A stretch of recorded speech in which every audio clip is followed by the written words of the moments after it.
आम्ही आलतो आज मुलाचा चार्जशीट घ्यायला, तर आम्ही चार्जशीट घ्यायला आलतो, तर आम्ही कॉपी टाकून दिलेली आता घेतल्या.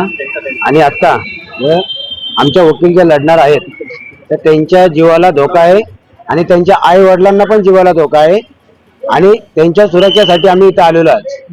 हा, आणि त्या सुरक्षेसाठी आम्ही मागणी केलेली आहे आणि आम्ही गृहमंत्री आणि उपमुख्यमंत्री यांना पण ईमेल केलेला आहे.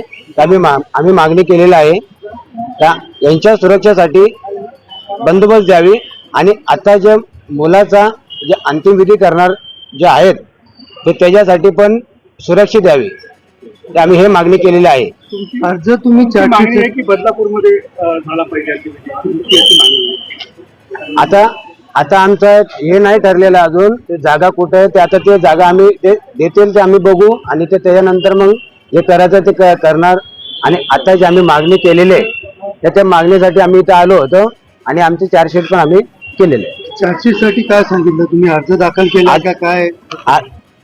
रक्षासाठी आम्ही जे आलेलं आता ते आत्मसंरक्षणासाठी आम्ही आलो इथं की आमच्या वकिलांना पण जीवाला धोका आहे आणि त्यांच्या परिवारासाठी पण धोका आहे. आणि या अण्णा शिंदे आणि त्यांच्या आईला त्यांना पण धोका आहे, त्यांच्या परिवाराला पण धोका आहे. तिथे संरक्षणासाठी आम्ही इथं आलेलो आहे. अजून झालेला नाहीये, तर आम्ही आता पोलीस तिथं जाऊ स्टेशनला, मग ते बोलवलेत आम्ही तिथं बघू आणि त्याच्यानंतर काय असेल ते जागा आम्ही बघून त्यांनी तर ठरवू की कुठं काय करायचंय, मग त्याच्यानंतर आम्ही पुढचं हे करू. काल तुम्ही दाखल केलेला अर्ज पोलीस स्टेशन मध्ये काय नेमकं ते अर्ज होतं आणि कधी तुम्ही जाणार या विषयात पोलिसांची? आता आम्हाला बोलवलेत, आम्ही चाललो तिकडं, त्याच्या संदर्भात आम्ही ते बोलणार आम्हाला त्या जागासाठी, तर आम्हाला जागा बघण्यासाठी आम्ही जाणार आहोत. अक्षयचा जो मृतदेह आहे त्याचं दफन होणार आहे की दफन होणार आहे? त्यासाठी तुम्ही जागेची मागणी हा, जागेची मागणी केलेली आहे. काल पोलिसांसोबत देखील तुमची चर्चा झाली, मिटिंग झाली, त्यावेळेस पोलिसांनी तुम्हाला काय सांगितलं, काय त्यामध्ये निर्णय झाला? नाही, ते बोलले की आम्ही जागा बघून शनी तर आम्ही तुम्हाला कळवून देऊ.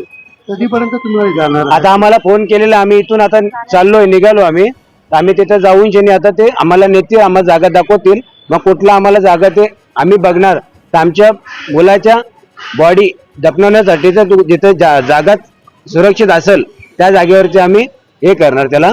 मग त्यासाठी आम्ही ते अर्ज केलं होतं, ते आता आम्ही चाललो तिकडं, तर आम्ही जागा बघण्यासाठी आम्हाला नेणार आहे. 3 दिवस झालेले आहेत, मृतदेह पडून आहे त्या ठिकाणी. तुम्ही असं बोललात की त्याची हेळसांड देखील होती, मात्र निर्णय घेतला जात नाहीये.